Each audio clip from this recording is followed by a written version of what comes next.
तो ये घड़ा है कुषाण डायनेस्टी का, 2000 वर्ष पुराना है। तो ये कन्नौज से ही प्राप्त हुआ है। कई घड़े मिले थे मिट्टी में खुदाई में, तो केवल एक ही ये सुरक्षित निकल पाया, बाकी उसमें सारे टूट गए थे खुदाई करते टाइम। पानी स्टोर के लिए होता था ये, जैसे कि जमीन में गाड़ के रखते थे, उसको निकालते थे पानी को। पहले टंकियाँ होती नहीं थी, अब तो टंकियाँ चल रही हैं सभी जगह, तो इस पानी स्टोर के लिए होता था।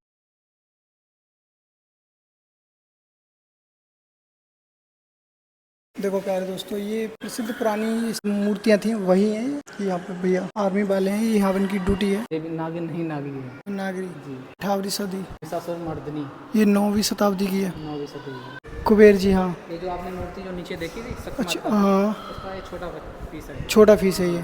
मतलब कई मूर्तियाँ बनी होंगी खुदाई में ये, हाँ, और वो एकदम सुरक्षित है। ये जितना सामान जो मतलब जितनी मूर्ति 4 5, जिसमें 5 हैं, 5 में है, 4 थी। 4 थी।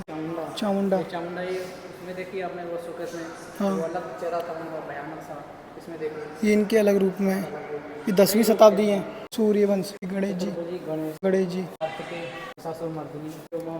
उमा महेश्वर 9वीं शताब्दी थी। तो उसमें यहाँ पर अपने यहाँ पर तो भाई सिक्के अब पैसे चल गए, मतलब कागज के पर। पहले ये पत्थर की मतलब डिजाइनिंग हो रही है, इनमें मुद्रा है ये, पहले ये चलती थी। ये डांसिंग गणेश जी हैं, डांस करते थे। ये क्या है भैया? ये हड्डियों से निर्मित औजार हैं, जो इसमें बाढ़ में लगा के पहले चलाते थे किसी जानवर को या किसी भी चीज को मारने के लिए। उसको, हाँ, उसमें लगा के इसको लगा के तीर में मारते थे। ये नेकलेस ये भी टेराकोटा के हैं, जी जी, मिट्टी के बने हुए टेराकोटा। ये है अर्धनारीश्वर, आदि पार्वती आदि शिव, अर्धनारीश्वर। ये लक्ष्मी जी की एक ही पत्थर पे 2 मूर्तियाँ हैं, एक ही पत्थर पे 2 मूर्तियाँ हैं, एक ही पार्ट पे 2 मूर्तियाँ हैं।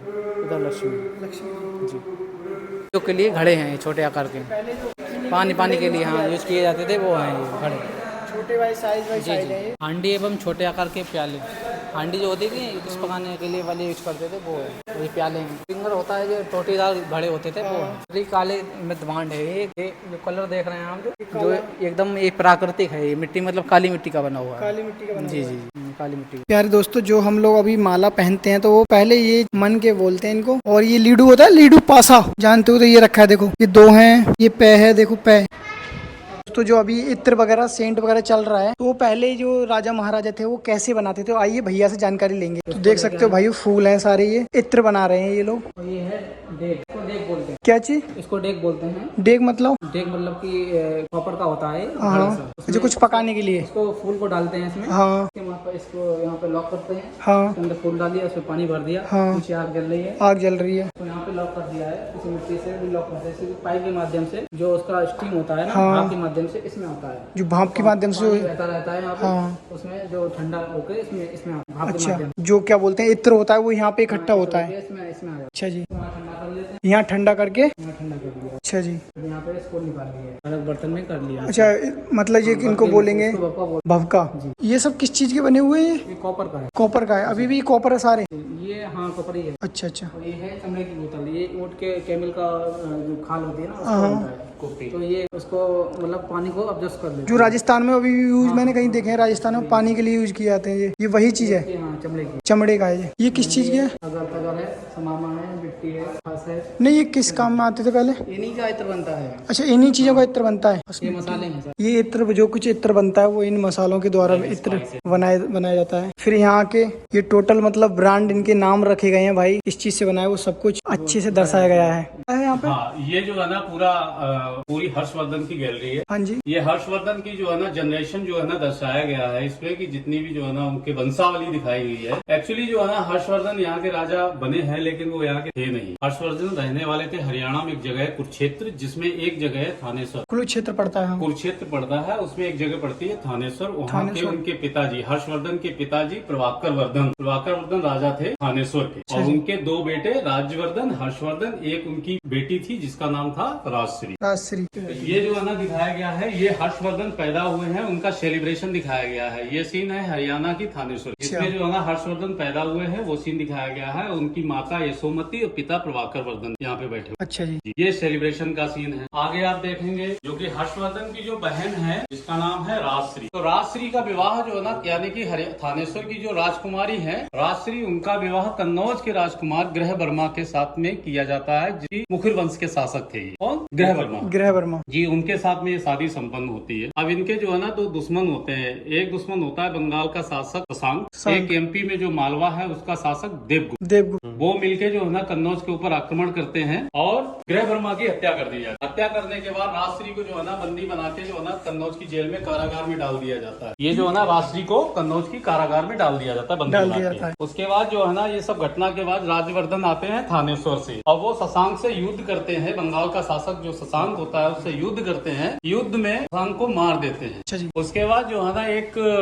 वो होता है समझौता टाइप का, एक शिविर में बुला के समझौता टाइप होता है जिसमें धोखे से देवगुप्त क्या करता है, राज्यवर्धन की हत्या कर देता है। ये होने के बाद जो है ना किसी तरीके से राजश्री जो है ना कारागार से जो है ना बाहर निकलती हैं और जब उनको ये बात पता लगती है कि उनके पति की हत्या कर दी गई है तो बिंद के जंगलों में चली जाती है सती होने के। ये सती होने का सीन दिखाया गया इसी बिंद के जंगलों में, विंध्याचल। इसमें क्या होता है, गृह वर्मा जो होते हैं उनका एक बचपन का मित्र होता है जिसका नाम होता है दिवाकर मित्र। वो क्या करता है, वो हर्षवर्धन को पूरी इत्तला कर देता है, पूरी कहानी बताता है कि तुम्हारे भाई साहब आए थे, ऐसी ऐसी कहानी हुई, ऐसे ऐसे युद्ध हुआ, उनकी हत्या कर और आपकी बहन जो है ना बिंद के जंगलों में गई है सती होने के लिए, आप चाहो तो बचा लो। तो हर्षवर्धन थानेश्वर से आते हैं और अपनी बहन को जो है ना बचा के कन्नौज आ जाते हैं। अब कन्नौज में जो है यहाँ पे कोई राजा नहीं है। कन्नौज में जब राजा नहीं है, राजगद्दी खाली है, तो यहाँ के जो है ना बुद्धिजीवी लोग कहते हैं कि यहाँ के राजा आप बन जाइए, लेकिन वो मना कर देते हैं कि नहीं, ये हमारे जीजा जी की गद्दी है, हम कैसे बैठे। लेकिन बहुत समझाने के बाद वो इस पे तैयार होते हैं और कन्नौज की गद्दी पे बैठ जाते हैं। हर्षवर्धन और राजश्री जो उनकी बहन है वो संयुक्त रूप से कन्नौज की गद्दी पे बैठ जाते हैं और थानेश्वर को इसी रियासत में जो है ना मर्ज कर देते हैं, मिला देते हैं और कन्नौज को जो है ना उत्तर भारत की राजधानी को डिक्लेरेशन कर देते हैं। उत्तर भारत की राजधानी भी कन्नौज रही है जी। उस समय जो है ना भारत दो भागों में था, उत्तर भारत और दक्षिण भारत। तो उत्तर भारत की राजधानी जो है ना कन्नौज को घोषित कर देते। तो इन्होंने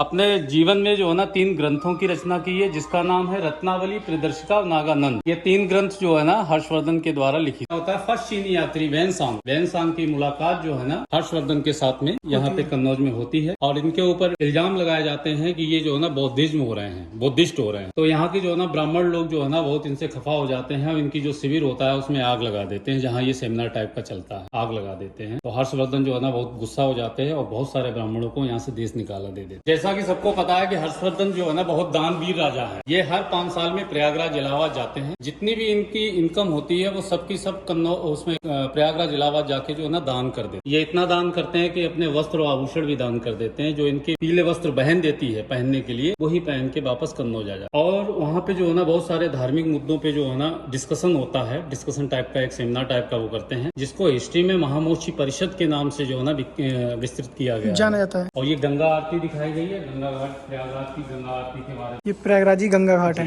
गंगा घाट है प्रयागराज इलाहाबाद का गंगा। देख सकते हो प्यारे दोस्तों, जो सारे दर्शाए गए हैं, जो इलाहाबाद का जो गंगा घाट है वहीं के हैं, सारे पॉइंट दिखाए हुए। तो यहाँ से वहाँ पे आरती होती है, ये सारे मंदिर वहीं के हैं। भारत है जिसमें जो है ना जो कन्नौज के ऊपर सबसे ज्यादा आक्रमण हुए हैं, तो इसमें ये दिखाया गया है। हिस्ट्री में जो है ना इसको त्रिकोणीय संघर्ष के नाम से जो है ना जाना जाता है। इसमें क्या है, गुर्जर प्रतिहार, पाला एम्पायर और राष्ट्रकूट, ये ट्रायंगल में जो है ना युद्ध होते थे। सबसे ज्यादा जो है ना शासन करने वाले गुर्जर और प्रतिहार है। तकरीबन 225 साल जो है ना कन्नौज के ऊपर इन्होंने शासन किया। 810 से लेके 1036 ईस्वी तक गुर्जर और प्रतिहार ने जो है ना कन्नौज के ऊपर शासन, सबसे लंबा शासन इन्हीं का रहा है, गुर्जर और। ये उत्तर भारत की राजधानी, जो कन्नौज की गद्दी पे बैठ जाता था तो उत्तर भारत का मालिक होता था, गुजरात से लेके बंगाल था। जो ना गुर्जर प्रतिहार का जो वंश आपने मैप दे देखा, वो ये जो ना दिखाए गए। इसके 13 शासक हुए 225 साल में। 225 साल में जो है ना 13 शासकों ने इस पे कन्नौज पे शासन किया, गुर्जर और प्रतिहार। नंबर 3 के मिहिर रोज जो है ना प्रथम, ये बहुत फेमस राजा हुए हैं, उनका ये स्टेच्यू यहाँ पे दिखाया गया है। उसके बाद 1018 ईस्वी में कन्नौज के ऊपर महमूद गजनवी ने आक्रमण किया, वो ये झांकी दिखाई गई है। महमूद गजनवी ने 1018 ईस्वी में कन्नौज के ऊपर आक्रमण किया। उस समय जो है ना कन्नौज की गद्दी पे राजा राजपाल जो है ना विराजमान थे, जो कि वो यहाँ से गद्दी छोड़ के भाग गए थे और महमूद गजनवी ने कन्नौज को लूटा। आगे ये देख रहे हैं आप, ये राजा जयचंद का दरबार है और ये संयुक्ता का जो है ना, जो राजा जयचंद की बेटी है संयुक्ता, उनका जो है ना वो चल रहा है, स्वयंवर चल रहा है। इसमें क्या हो रहा है, बहुत सारे देशों के नरेश आए हुए हैं यहाँ पे स्वयंवर में, लेकिन राजा जयचंद ने पृथ्वीराज चौहान को नहीं बुलाया था। तो संयुक्ता जब वो जयमाला लेके आती हैं, लेकिन उनके जो है ना पृथ्वीराज चौहान का एक स्टेच्यू अपने दरबार में इन्होंने दरबारी के रूप में जो है ना बनवा के रखा था। जब संयुक्ता उधर से बरमाला लेके आती है तो क्या करती है, उसी स्टेच्यू पे जो है ना बरमाला डाल देती है, अपना पति मानने लगे। तो ये सब कोई इसका एविडेंस जो है ना वो पृथ्वीराज रासो जो चंद्रवरदाय ने लिखी है उसके हिसाब से मैं भी बता रहा हूँ उसको। और इसमें जो है ना यहाँ से जो है ना कन्नौज से जो है ना छेमगली मंदिर से इनको संयुक्ता को लेके चले जाते। युद्ध हुआ था चंदावत, जो कि इटावा डिस्ट्रिक्ट में एक जगह है चंदावत। इसमें जो है ना युद्ध हुआ मोहम्मद गौरी और राजा जयचंद के बीच में, जिसमें जो है ना राजा जयचंद की हत्या कर दी जाती है इस युद्ध में। ये युद्ध हुआ था 1194 ईस्वी। 1194 में युद्ध हुआ था ये। जी, राजा जयचंद और मोहम्मद गौरी के बीच। ये जो आप सीन देख रहे हैं ये आला उदल के बारे में दिखाया गया है। आला उदल दो भाई होते हैं जो कि बुंदेलखंड महुआ के रहने वाले होते हैं। जब उनको देश निकाला वहां दे दिया जाता है तो ये जनखत में आके जो है ना कन्नौज में शरण लेते हैं, 2-3 साल यहाँ पे रहते हैं। और आलाखंड के बारे में आला उदल के बारे में ये बताया जाता है, इनकी एक किताब है जिसको बोलते हैं आलाखंड। तो आलाखंड में ऐसा बताया गया कि इन्होंने 23 मैदानों पे 52 लड़ाइयों को जीता था। ये बहुत अच्छे बहादुर योद्धा थे और ये किताब जो है ना वो वीर रस से भरपूर है। उसमें जो है ना वीरता के किस्से जो है ना सुनाए जाते हैं। पहले ये बुंदेलखंड क्षेत्र जो है इसमें गांव में आलाखंड गाई जाती है। तो ये वही सीन दिखाया गया है, वे लोग 2 लोग गा रहे हैं और ये लोग वाह वाह कर रहे हैं। इधर लोकल एरिया में वो बुंदेलखंड बहुत अच्छी तरीके से जो है ना हर एक गाँव में पता है। तो वो आला गाते थे आलाखंड और उसमें जो है ना 23 मैदानों में 52 लड़ाइयों को लिखा गया। इन्होंने जो है ना 52 लड़ाइयों को जीता। कानकुब्ज कैसे पड़ा है, यहाँ के एक ऋषि थे जिसका नाम था कुशनाभ। तो उनकी 100 कन्याएं थी। वो एक दिन जंगल में भ्रमण कर रही थी कन्याएं। तो यहाँ से जो है ना पवन देव निकले। वो ऊपर जो फ्लैग लेके बैठे हुए हैं हिरण के ऊपर, ये पवन देव जो है ना निकले हैं यहाँ से। तो उन्होंने किसी लड़की को देख के प्रपोज किया शादी करने के लिए। जब शादी करने के लिए प्रपोज किया तो उन कन्या ने मना कर दिया शादी करने के। जब शादी करने के लिए मना कर दिया तो उन्होंने जो है ना श्राप दे दिया कि तुम लोग सब कुब्जा हो जाओ, यानी कि कुबड़ हो जाओ। तो ये सब नीचे देख रहे हैं आप, तो सब कुबड़ा हो जाती है। तो उनके पिताजी जो है ना एक ब्रह्मदेव नाम के लड़के से जो है ना इस कन्या की शादी कर देते हैं। इस तरीके से वो श्राप से मुक्ति पाती है। और इसका एविडेंस जो है ना जो वाल्मीकि रामायण है त्रेता युग की, उसमें जो है ना इसका एविडेंस भी दिया गया है कि कन्नौज का नाम कानकुब्ज कैसे पड़ा। तो कन्याओं से ले लिया कान्य और कुबड़ा से ले लिया कुब्ज, तो कन्नौज का नाम पड़ा था कानकुब्ज। दोस्तों आप सभी को जो कुछ कन्नौज में है, जो कन्नौज के म्यूजियम में है, वो मैंने सब कुछ दर्शा दिया है।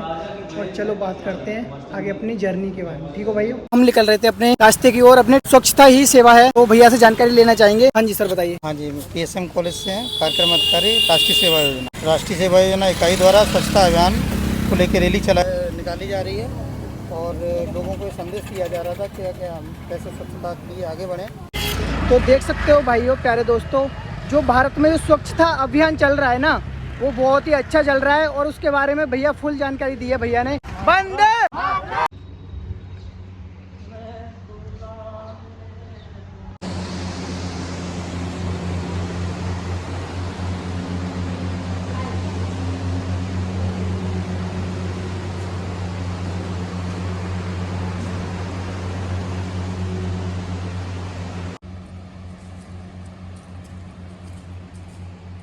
तो प्यारे दोस्तों, ये पीछे कौन जगह पड़ती है, कन्नौज में है अभी। और भाइयों से मुलाकात हुई है तो बहुत अच्छा लगा भाई से मिलके। क्या नाम है भाई आपका? भाई का नाम राहिब है। क्या नाम भाई आपका? आसिफ। साहिल खान। तो भाइयों से लगा अच्छा मिलके, बहुत अच्छा लगा भाई। और भाइयों ने फोटो वगैरह भी क्लिक करी है। चलते हैं भाइयों, कैसा लगा आपको मिलके मेरे से? बढ़िया। आपका चलो ऑल द बेस्ट भाई, थैंक यू भाई। और अभी हम हैं कन्नौज में। जो कन्नौज के राजा थे, राजा जसचंद्र राजा थे, उनका नाम था। कन्नौज के राजा थे जसचंद्र। ये उन्हीं का किला है, मैं आपको दिखाना चाहूंगा। कहाँ ये किला है उनका भाइयों? अब तो सब उजड़ चुका है, खत्म हो गया बस यहाँ पे सब। तो दोस्तों अभी हम हैं फिलहाल कन्नौज जिले में, कन्नौज प्रॉपर कन्नौज सिटी में। तो यहाँ पे ये प्रसिद्ध गौरी शंकर टेम्पल है भाइयों, तो उसके आप लोगों को कराते हैं दर्शन। तो ये गौरी शंकर बाबा का, गौरी शंकर भोलेनाथ का मंदिर है। प्यारे दोस्तों अभी हम हैं फिलहाल कन्नौज में। और कन्नौज में जो कुछ प्लेस पॉइंट टॉप पर हैं, जो मतलब फेमस है भाई, वो सारे परचेज कर लिए हैं। हर महादेव भैया, क्या नाम आपका? हाँ जी भैया। दीपक यादव, अनुज यादव, आकाश यादव। क्या नाम? नितिन यादव। देखो सभी भाइयों से मिलके अच्छा लगा। तो ये अभी फिलहाल हैं हम कन्नौज में। कन्नौज भाई अच्छा है, मतलब फेमस है। पहले यहाँ के राजा महाराजा थे, कुछ चीजें यहाँ पे फेमस है, तो वही मैंने परचेज की है और आप लोगों को वीडियो के माध्यम से दिखाई है। कोई भी भाई मिस मत करना, ठीक है भाई। हर महादेव।